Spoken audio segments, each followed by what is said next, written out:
श्रृंगी महर्षि ने कहा, एक दिन का यज्ञ अभी और करना है, उसका नाम पुत्र कामेष्टि है, वो एक दिन में ही संपन्न हो जाएगा। दशरथ जी ने कहा ठीक है।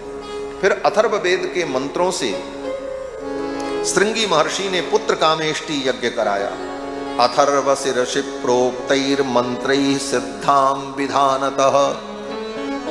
अथर्व वेदोक्त मंत्रों के द्वारा श्रृंगी महर्षि ने पुत्र कामेष्टि यज्ञ कराया।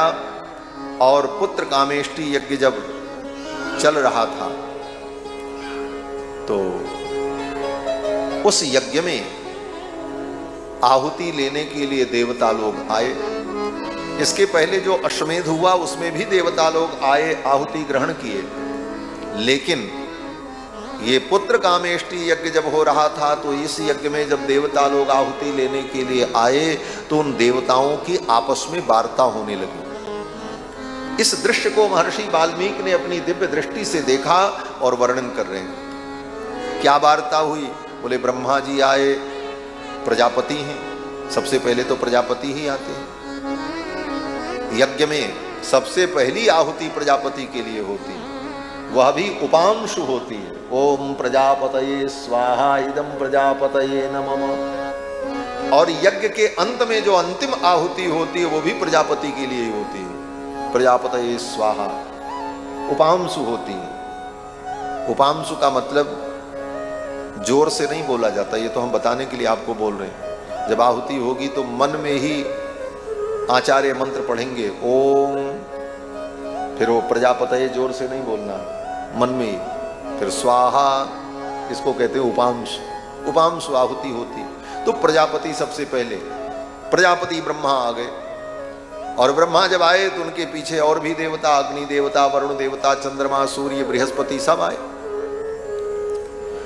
अब ब्रह्मा जी जब वहां आए तो सब लोग आपस में चर्चा करने लगे। सारे देवता ब्रह्मा जी के पास गए और जाकर के सभी देवताओं ने ब्रह्मा जी से कहा कि भगवान, आपने रावण को ऐसा वरदान दे दिया कि आपके वरदान के कारण रावण अजेय हो गया और सारी त्रिलोकी को दुख दे रहा है। नैनम सूर्य प्रतपति, उस रावण के प्रताप से सूर्य का ताप कम हो गया। नैनम सूर्य प्रतपति पार्श्वे वाति न मारुतः। पवन देवता भी रावण के सन्निकट नहीं जाते थे, जाते थे तो बड़ी मर्यादा से। ऐसा नहीं कि जोर की हवा चले तो कपड़ा उड़ने लग जाए। रावण का कपड़ा उड़ जाए तो हवा, पवन देवता की खटिया खड़ी हो जाए। महाराज, जोर की हवा चलती है तो कपड़े उड़ने लगते, तो व्यक्ति को कपड़ा संभालना पड़ता। रावण के कपड़े उड़ने लग जाए हवा के कारण, पवन देवता की खैर नहीं। महाराज, महर्षि वाल्मीकि कहते हैं कि पार्श्वे वाति न मारुता। मरुत देवता, पवन देवता पार्श्वे न वाति, वाति माने बहना, बहती, जैसे कहते हैं ना हवा बहती है, वाति। लेकिन पवन देवता न पार्श्वे वाति, रावण के पास नहीं बहते थे। और जगह हवा चलती थी लेकिन उसके सन्निकट हवा भी जोर से नहीं चलती। ये रावण का वो था। चलोर्मिमाली तम दृष्ट्वा समुद्रोपि न कंपति। समुद्र, जिस समुद्र में बड़ी बड़ी उत्ताल तरंगे उठती हैं, समुद्र की तरंग को कोई रोक नहीं सकता, लेकिन तम दृष्ट्वा समुद्रोपि न कंपते। रावण आकर के जब समुद्र के तट पर खड़ा हो अपने लंका में और समुद्र को देखे तो समुद्र शांत हो जाता, उसके भय के कारण। समुद्र की तरंगे शांत हो जाती थी, समुद्र को इतना भय होता था। दृष्ट्वा समुद्रोपि न कंपते, रावण को देखने पर समुद्र का कंपन, उसके जल की चंचलाहट समाप्त हो जाती थी। इतना ही नहीं, और भी जितने देवता थे रावण के आतंक से सब त्रस्त। ब्रह्मा जी को रावण के दरबार में जाकर के समय से वेद पाठ करना पड़ता था। जैसे पंडित जी समय से आकर के पूजा करा देते हैं, उसी प्रकार रावण जब पूजा करने बैठे तो वेद पाठ करने के लिए कौन आवे? इस मामले में रावण बड़ा बुद्धिमान था, चाहता तो किसी भी पंडित ब्राह्मण को बुला लेता, लेकिन रावण ने सोचा वेद के सबसे बड़े विद्वान जो हों वो मेरे घर वेद पढ़े, इसलिए ब्रह्मा जी को बुलाता था। ब्रह्मा जी आते थे रावण के घर वेद पढ़ने को। वेद पढ़े विधि, विधि माने ब्रह्मा, वेद पढ़े विधि, शंभु सभीत पूजावन रावण सो नित आवे। भगवान शंकर की पूजा करता था रावण, शंकर जी का भक्त था, तो शंकर जी की पूजा करने रावण नहीं जाता था, शंकर जी स्वयं आते थे कि लो भाई मेरी पूजा कर लो फिर हम जाएं।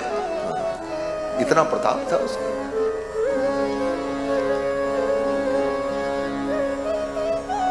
बोले रावण इतना बड़ा विद्वान, उसको इतनी शिष्टता का ज्ञान नहीं था अपने आराध्य को अपने घर बुला करके पूजा कर। बोले नहीं, रावण पहले स्वयं जाता था पूजा करने के लिए, कैलाश जाता था, कैलाश में जाकर भगवान शंकर की पूजा करता था। एक दिन क्या हुआ, शंकर जी की पूजा की, अब पूजा करने के बाद पुष्पांजलि अर्पित करने के बाद रावण ने उठ करके अंगड़ाई ली थोड़ी, 20 भुजाओं को फैलाया। कल्पना करो कोई कज्जल काय, काजल के समान काला कज्जल काय, और 20 भुजाएं उसकी हों और शरीर पर आभूषण चमक रहे हों, तो प्राणी कैसा लगेगा? बोले यही लगेगा जैसे विशाल काय कोई केकड़ा हो। केकड़े की कितनी भुजाएं होती।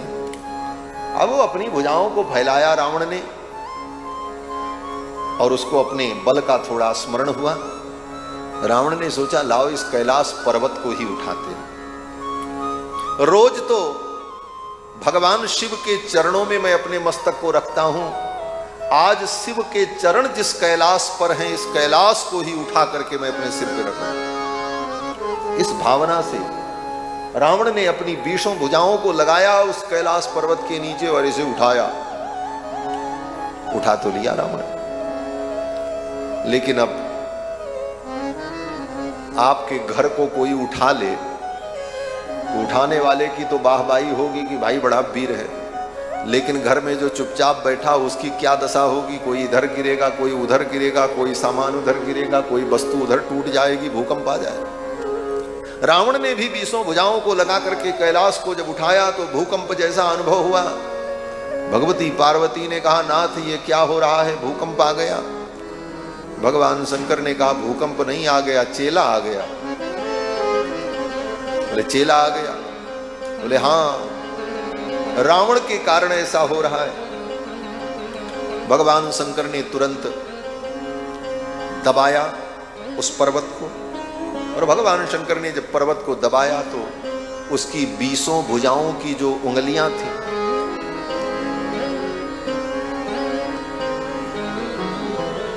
बीस भुजाओं में जो उंगलियां थी